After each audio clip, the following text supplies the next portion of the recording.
So balancing the budget, of course, is the biggest issue, and making sure we're not doing anything that could compromise the simple solutions that come forward. So I'm going to go off a little bit of tangent here because we basically spoke of those things already.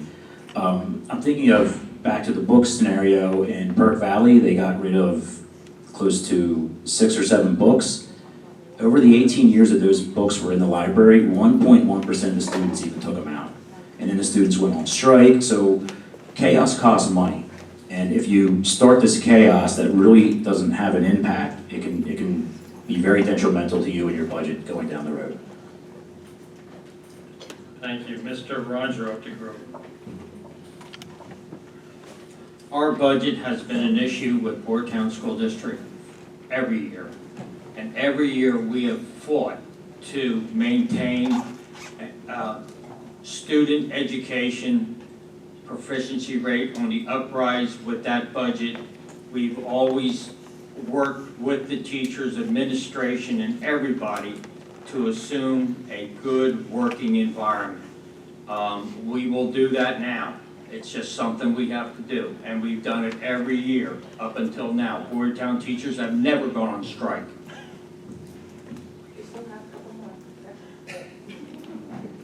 Thank you. Mr. Petroni? Yeah, I mean, I think that I've mentioned that planning is the key to fiscal responsibility. So I just wanted to echo kind of what Brad had said, that the chaos costs money. That's one way to waste taxpayer money, because fiscal responsibility is being good stewards with the money. It's not just spending money. We should be looking at this money as an investment in our students and in our community. And if we're bowing to chaos and worrying about book banning and what is going on with these outside groups that want to push in and make their philosophy the only philosophy that's there, you just have to look up the road to places like Central Bucks that are spending millions of dollars on PR to try to overcome, a bunch of nonsense. So, we need to be good stewards with the money and not bow to chaos. Thank you. Ms. Kratz? Just to touch on the fiscal responsibility, definitely balancing the budget, not spending money we don't have, eliminating any wasteful spending so that we can be accountable to our families and our taxpayers. Chaos does cost money. I think the chaos is introduced when inappropriate books are admitted into our libraries. And let's see, when I was early in my teaching career, there was a student who was harassing another student sexually by showing her pictures. Some of these pictures are the kind of pictures that are in these books that are getting removed. And that was chaos. The boy was expelled and she left our school. So there's no reason that these types of materials need to be in our school, and I think they cause the chaos. Thank you. Ms. Weisford?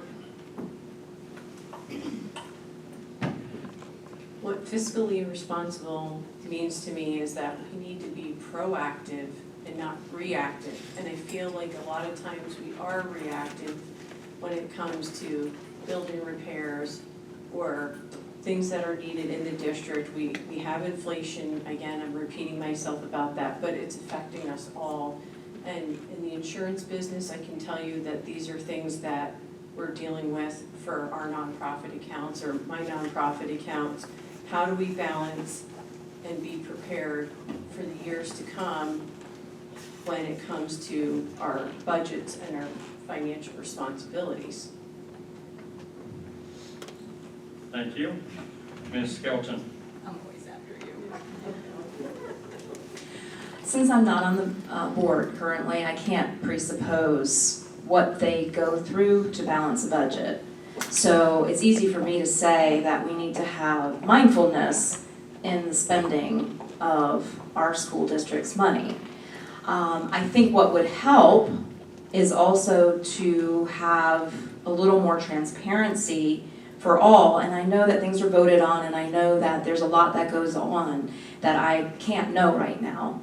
But last night, for example, there was a surprise, it seemed like, to a lot of members on the board of a $90,000 charge for surveys for the SEL program. And there was a lot of explaining that needed to be done because that did need to happen in order to get to grant money for other purposes. But that's the kind of transparency that I'm talking about, that if we can know more of that, there may be less of this lack of trust. Thank you. Mr. Hook?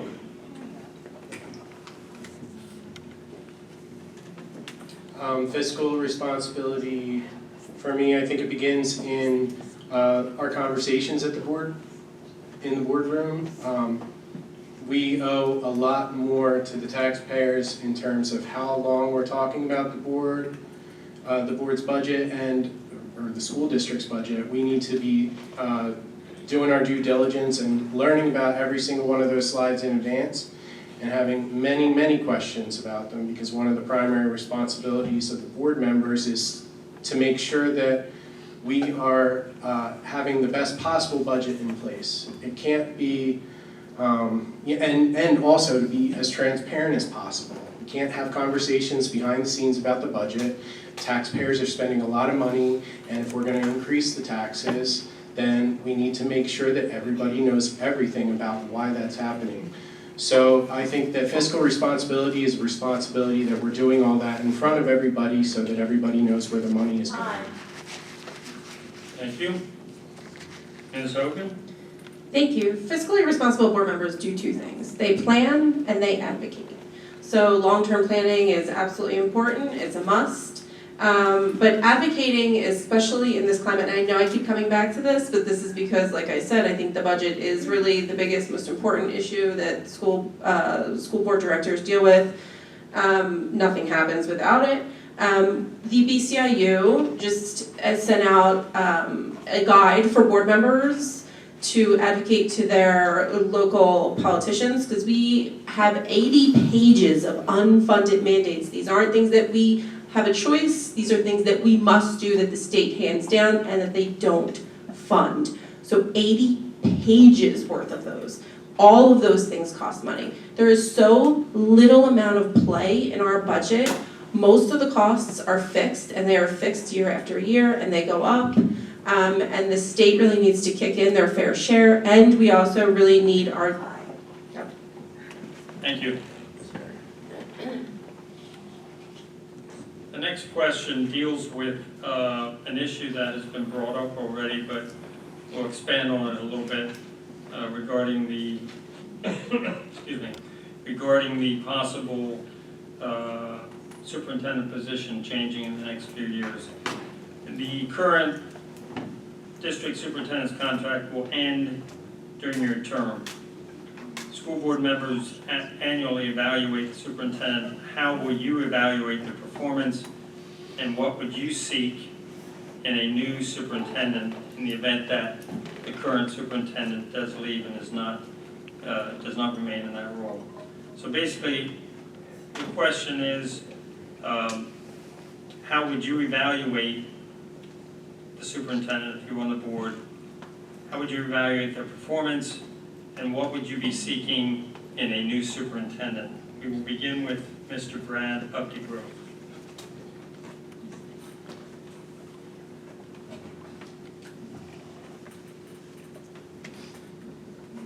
So I would be looking for experience, where they came from, what types of things they accomplished in the places they were before, but then also we need to ask the question, why are they no longer there, and looking for a new position. I think that's important, because if they were doing such a great job wherever they were, why are they now moving on? Maybe they need a new challenge, maybe they're moving, whatever the circumstance may be. Those would be the two main things, and I would also want them to follow what Boyertown's vision is, which has been stated a few times, and make sure that they are on board with what we are doing, because Boyertown is a great place already. So, there's no need to take it off course or try to do a bunch of new things. I think if we just keep it steady as it is, and the new superintendent is on board with that, we'll be in good shape. Thank you. Mr. Roger Updegrove. Our superintendent that we had now did a fantastic job as far as when we went out to replace people. She got it done and hired within. We moved up. She was in the school system for a long time before she got her superintendent. We hired within. We did not go out and hire people who on paper were qualified, but actually when they got in there, they weren't. This is what happened before Mary Beth got in there. We had a superintendent that just hired and hired and hired, and it just drove our budget up so high. That would be something I'd want to talk to the superintendent to try and make sure that she was doing everything for the students and the district. Thank you. Mr. Piccioni?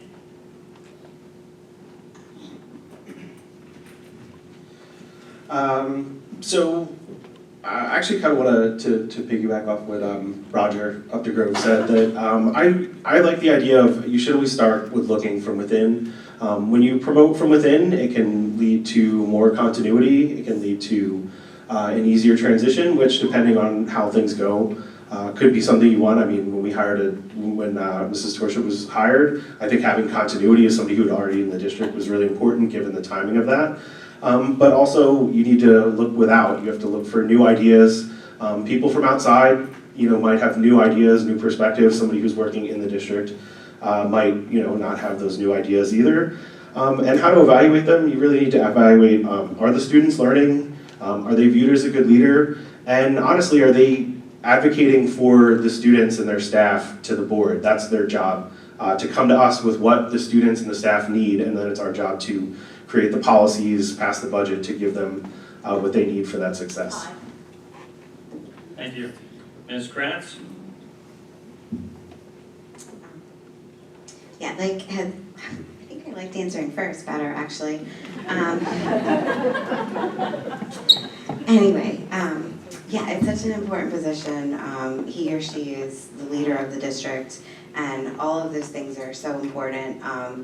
Definitely, we would need to look at his or her experience, her track record, what they were able to accomplish in the district where they're coming from. It is important to look at why they would want to leave, why they would want to come to Boyertown, how they feel about our vision, and just, yeah, what their ideas are to support our students and to help them achieve success in all of their areas of their gifts and talents.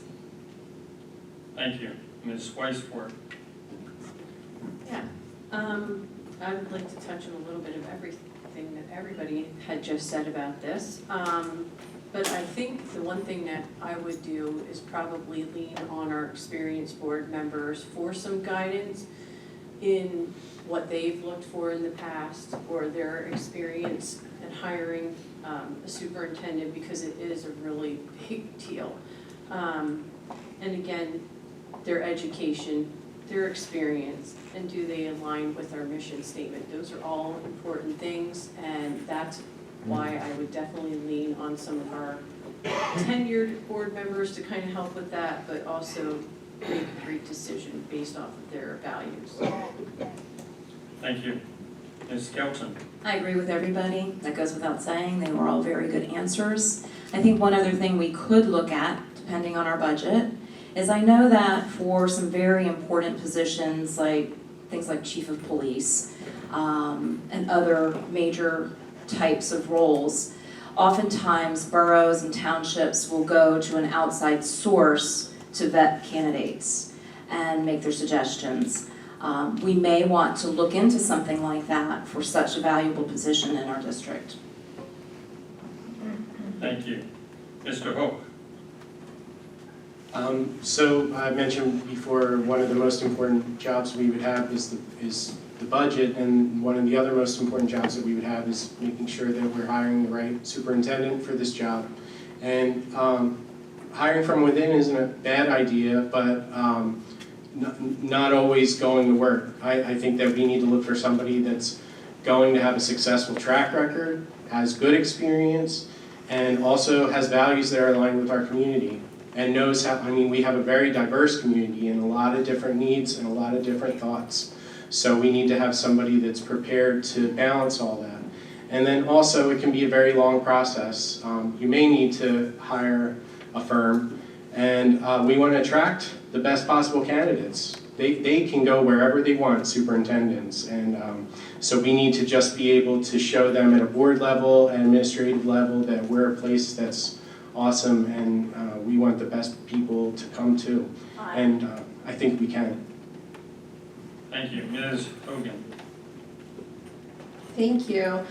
So just to answer the first part of the question, the board collaborates together to evaluate the superintendent every year. So it's a collaborative process where the board gathers data, we discuss it, and then we come to a consensus to provide the superintendent with constructive feedback.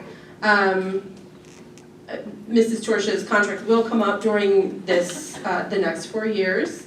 Her performance evaluation was very positive this year. I think that what is important is that we look for experienced professional educator who's dedicated to achievement, collaboration, and the responsible and data-informed use of resources. Thank you. Ms. Scott. So that would definitely not be an easy task to do, but I do believe that if the time came that we were replacing our superintendent, as a board, we would evaluate, or I would evaluate, let me just give you what I think, that this person, are they experienced, of course? Are they transparent in how they talk to you?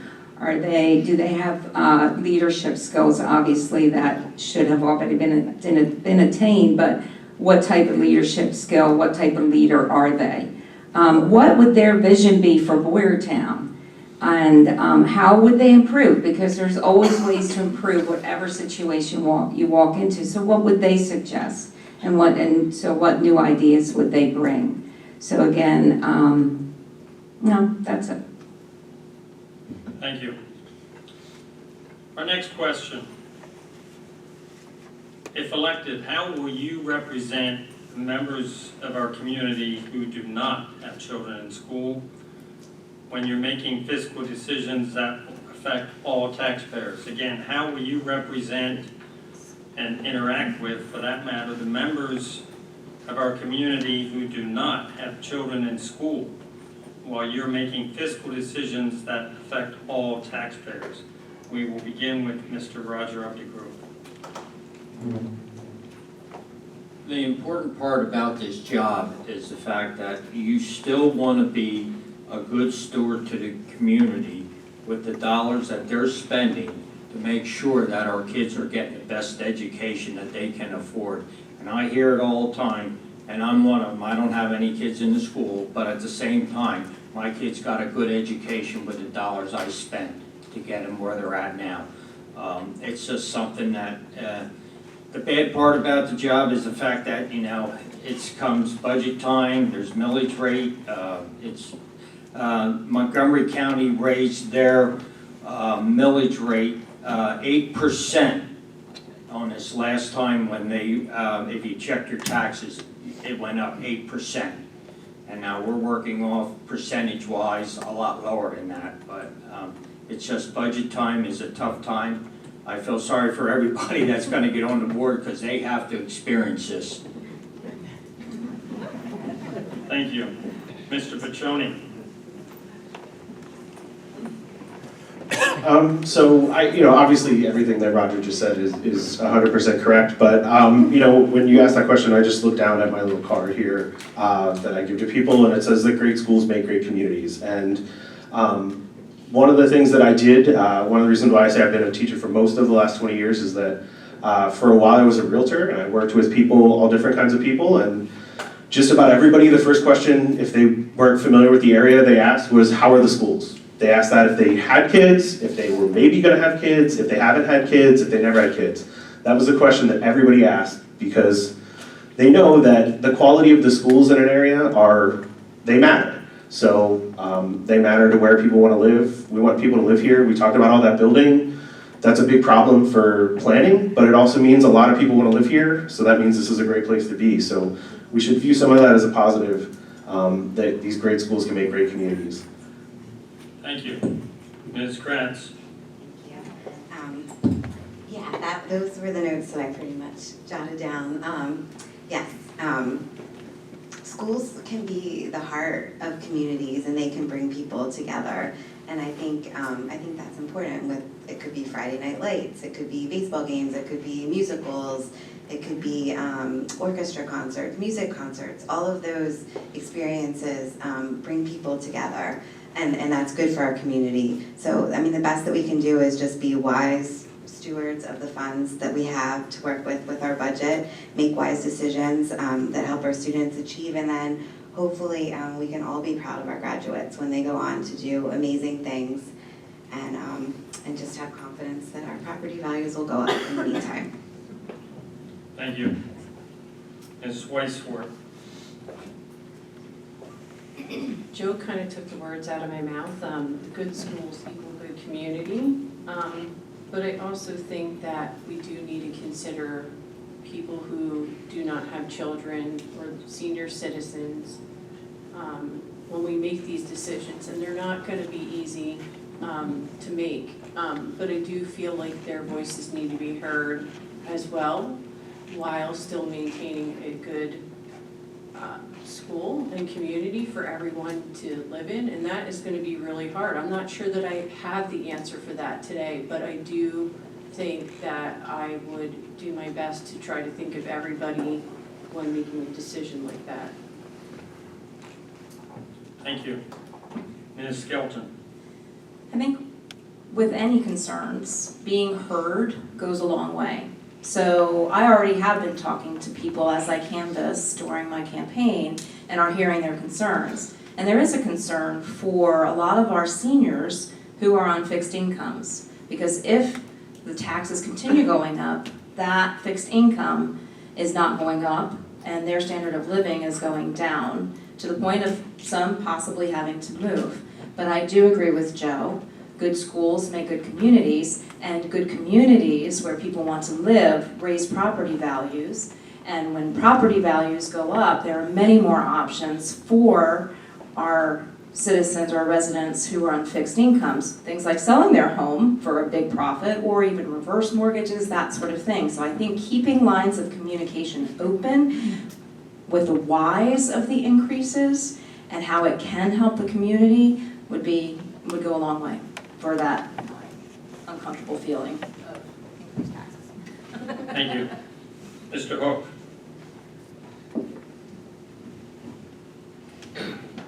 Yeah, I think most of us are in agreement here about the good schools make good communities. I also want to know, I also want seniors to know, and for people that live in the district and don't have kids in our schools, just that I want to talk to people.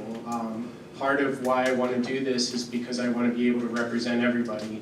Obviously, I work in schools, and so the children in the schools are important to me, but I want to hear about the needs of the community, and I don't want to misrepresent anyone, and I want to account for everyone.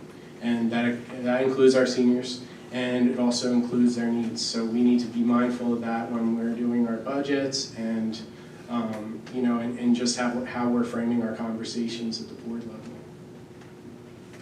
Thank you. Ms. Hogan. Yes, thank you. So this year, the Boyertown Area School District School Board will not balance our budget. It is impossible